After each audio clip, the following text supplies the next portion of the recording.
for me, the character strengths and their relationship to sport is part of the reason that sport has such a richness, and part of the reason that sport is such a metaphor for life. And look, I know one thing that that we spoke about sort of before this podcast is someone who's just absolutely one of my favourite sports people of all time is Muhammad Ali. And, you know, Muhammad Ali is considered sort of the greatest boxer of all time. And you know, he didn't win every fight. He certainly didn't win every fight. But you look through the character strengths with Muhammad Ali in mind and you go, all right, creativity, curiosity, judgment, love of learning, perspective, bravery, perseverance, honesty, zest, love, kindness, social intelligence, teamwork would maybe be the one that you kind of go, oh, he sort of maybe didn't have as much of an opportunity to showcase that throughout his career.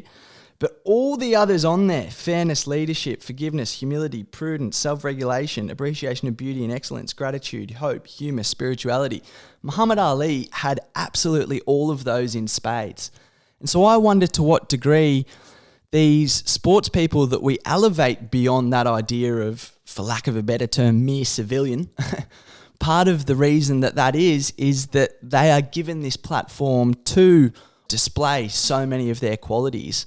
And the character strengths is something which really comes through for the best of those athletes.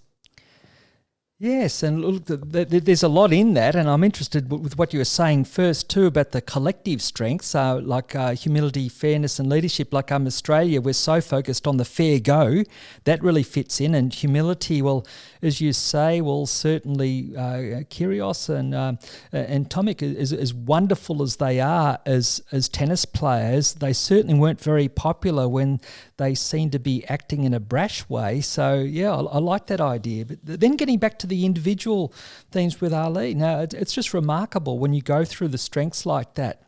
As you say, how many strengths he showed, like the creativity that he showed in that fight where he used a rope-a-dope strategy. That was just such a remarkable kind of thing to do.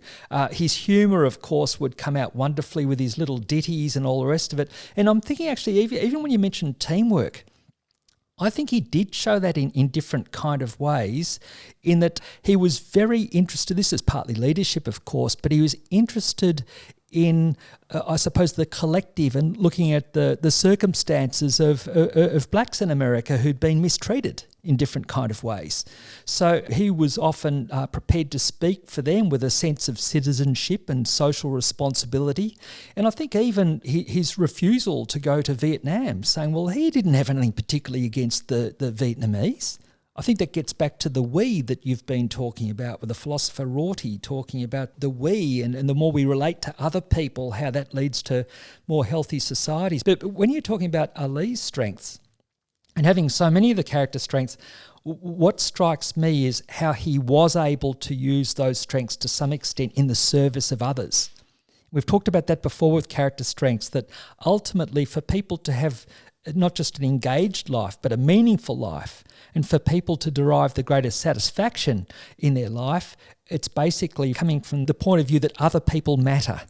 And that was very clear through Ali's career.